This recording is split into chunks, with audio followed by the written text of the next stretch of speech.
Hello! Welcome sa Math Practice. Ngayon, pag-aaralan natin kung paano mag-add at mag-subtract ng like fractions. At oo, madali lang to. Promise. Tara, simulan na natin. Kapag sinabing like fractions, ibig sabihin pareho ang denominator o yung number na nasa ibaba. Halimbawa, 1/4 plus 2/4. Pareho ang denominator na 4. Kaya ang gagawin lang natin ay i-add ang numerators o yung number sa itaas. 1 plus 2 equals 3. Kaya ang 1/4 plus 2/4 ay 3/4. Isipin mo parang pizza. Kung may isang slice ka ng pizza mula sa 4 na hati, tapos binigyan ka pa ng 2 slices, ilan na lahat? 3 out of 4 slices. Isa pang halimbawa, mag-add tayo ng 4/10 at 3/10. Since pareho ang denominators, i-add lang natin ang numerators. 4 plus 3 equals 7. At kopyahin lang natin ang denominator na 10. Alam mo na siguro ang sagot? Tama! 7/10.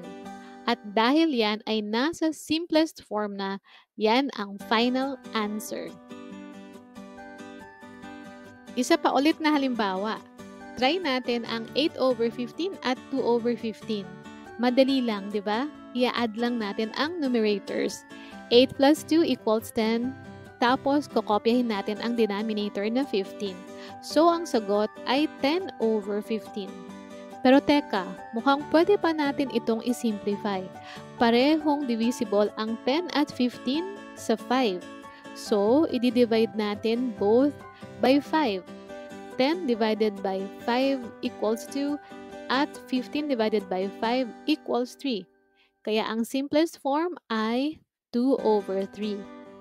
At ang 2/3 ang final answer. Ngayon naman, mag-subtract tayo ng like fractions. Pareho lang ng steps, pero imbes na mag-add, mag-subtract tayo ng numerators. Halimbawa, 8/15 minus 4/15. Subtract natin ang numerators. 8 minus 4 equals 4. At kopyahin natin ang denominator na 15. Ang sagot ay 4/15. Isa pa para sa practice. Ano ang 16/24 minus 12/24? Subtract tayo. 16 minus 12 equals 4.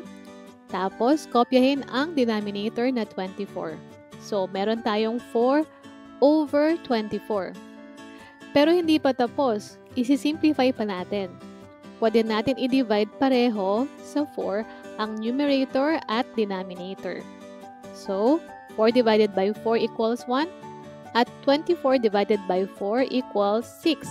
Kaya ang final answer ay 1/6. Ngayon, ikaw naman ang mag-practice. Handa ka na ba? Tingnan natin kung kaya mong sagutan ang mga susunod na problems gamit ang like fractions. Pwede kang kumuha ng papel at ballpen o kaya magbukas ng notepad app para isulat ang mga sagot mo. Take your time. Let's try.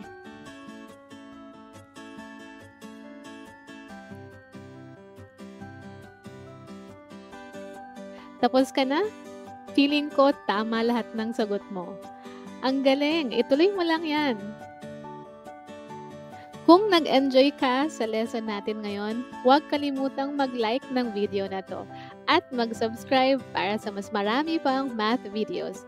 Kita-kits sa susunod na episode ng Math Practice. Bye!